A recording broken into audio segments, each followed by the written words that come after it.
Bonjour mesdames et messieurs, Euh, soyez la bienvenue. Nous continuons aujourd'hui nos dialogues dans le cadre du fonctionnement du laboratoire philosophe et savant. Aujourd'hui, nous accueillons Madame Azap Aboto. Elle est professeure maître de conférences, enseignante à l'Université de Yaoundé 1, conférencière internationale. Madame Christiane Didier Azap Aboto, bonne arrivée, bienvenue. Merci beaucoup, merci pour l'honneur que vous me faites pour cet échange.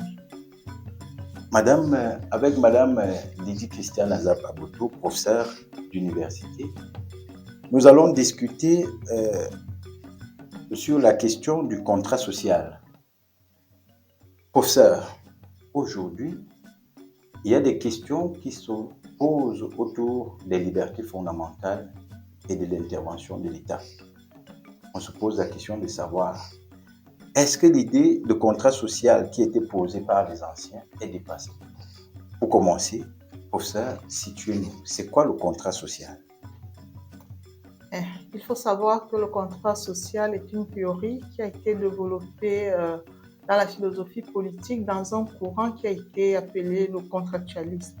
Et la tête de proue de ce courant, c'est Thomas Hobbes, philosophe anglais, qui finalement pensait qu'il fallait légitimer l'existence de l'État en le détachant ou alors en le libérant du joug de la divinité. Parce qu'avant le contractualisme, il existe une théorie, c'est la théorie de droit divin, où le souverain incarne à la fois le pouvoir temporel et le pouvoir spirituel.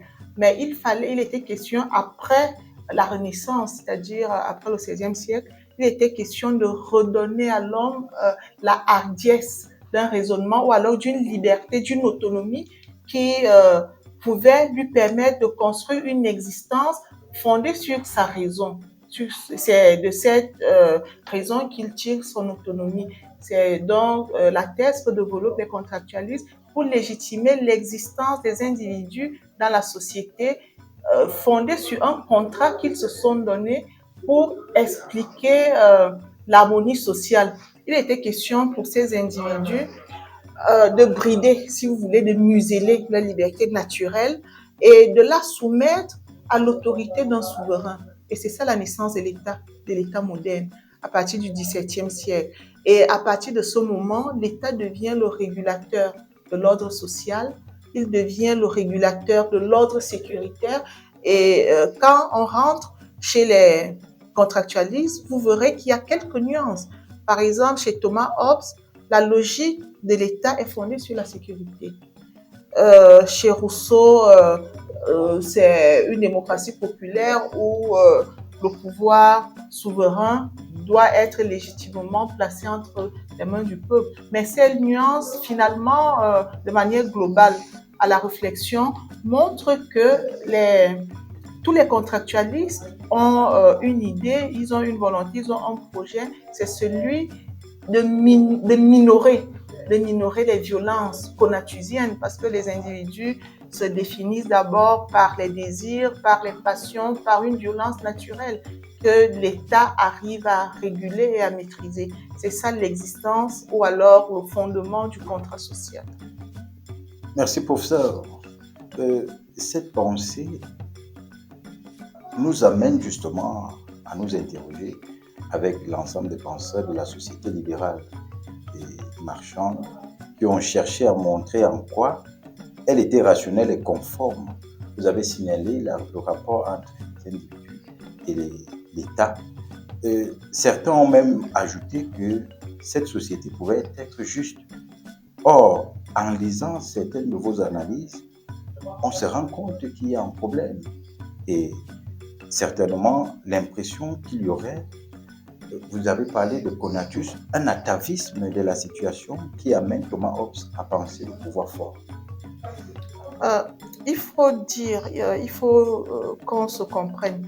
Chez Thomas Hobbes, le pouvoir, l'autorité qui se fonde sur le pouvoir fort s'origine dans l'anthropologie naturelle qu'il fait de la définition de l'homme. Il faut le comprendre parce que quand on a compris, on comprend la logique. la définition de l'homme chez lui part de ce que l'homme est un être méchant, comme tout le monde le sait, le slogan populaire, l'homme est un loup pour l'homme.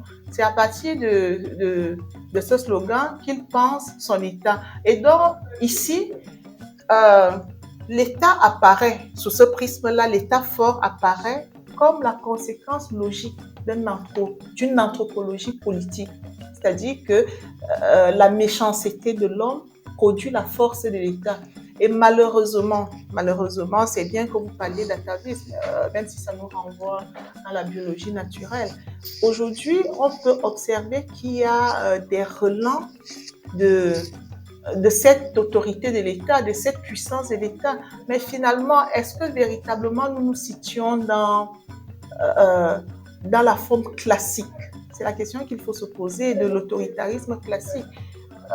Nous sommes beaucoup plus dans ce que j'appelle des mutations des formes impériales.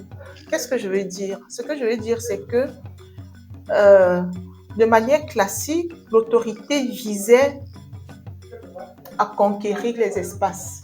Nous étions dans la conquête de l'espace, nous étions dans la colonisation, si vous voulez, la colonisation, un champ vaste qui permettait à l'État de se déterminer de manière visible. Mais aujourd'hui, il y a des formes qui sont beaucoup plus nuancées, c'est-à-dire que c'est la maîtrise des récits, c'est l'imposition, la maîtrise des chaînes de valeur, c'est l'imposition, par exemple, du marché, de l'économie de marché.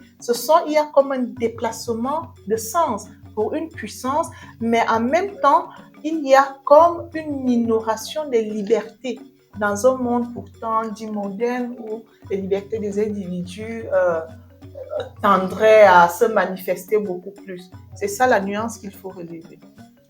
Professeur, vous parlez justement d'un déplacement de la puissance de l'État, d'éventuellement même des libertés. Est-ce que vous pensez donc qu'il est peut-être temps de repenser la question du contrat social?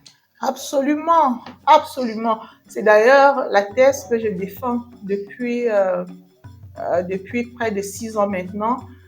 Il faut dire que, comme je l'ai dit premièrement, le contrat social c'est un moment de la philosophie politique basé sur la volonté de sécuriser les individus pour un bien vivre ensemble. Sauf qu'aujourd'hui, il faut penser un dépassement de ce contrat-là parce que quand on regarde les fondements du contrat social ou alors les éléments, les principes fondateurs du contrat social, on peut légitimement penser que le contrat social n'a pas porté toutes ses promesses. Est-ce que la sécurité est au rendez-vous aujourd'hui? Vous et moi, nous pouvons épiloguer sur la question de la sécurité qui est pourtant chez Hobbes, par exemple, le fondement de l'État. Si on peut dire que l'État n'a pas réussi à assurer la sécurité qui lui était conférée, la sécurité pour laquelle les individus ont accepté librement, de manière autonome, de conférer leur liberté, on peut dire que l'État n'a pas rempli toutes ses promesses. Et si l'État n'a pas rempli toutes ses promesses, avec les défis contemporains, je pense ici à l'écologie, je pense ici à l'avenir, j'ai proposé de dépasser le contrat social en pensant un pacte d'avenir commun. Qu'est-ce que je veux dire? Ce que je veux dire, c'est qu'il n'est plus question seulement de penser la société civile en termes de présent. Il est question de se projeter dans l'avenir, de devenir non seulement des citoyens pour aujourd'hui, mais également de construire une chaîne de co-responsabilité de l'avenir. Et je pense que de plus en plus, avec les défis que nous avons, avec les différentes crises qui se posent à nous, nous devons comprendre que le repli sur soi, quand je parle de repli sur soi, je parle des replis tant identitaires que sociaux sont à dépasser et qu'il faut l'avenir du monde, l'avenir de l'humanité est plutôt orienté vers un pacte d'avenir commun. Mesdames et messieurs, vous l'aurez compris, le professeur Lady Christiane Azab Aboto, enseignante à l'Université de Yaoundé, a été reçue dans le cadre de notre émission Philosophe et Savant. Nous avons articulé sur le contrat social. Pensez l'avenir commun dans les institutions. Nous vous remercions et à très bientôt. Campus Africa TV, 8 Art Intelligentsia Television.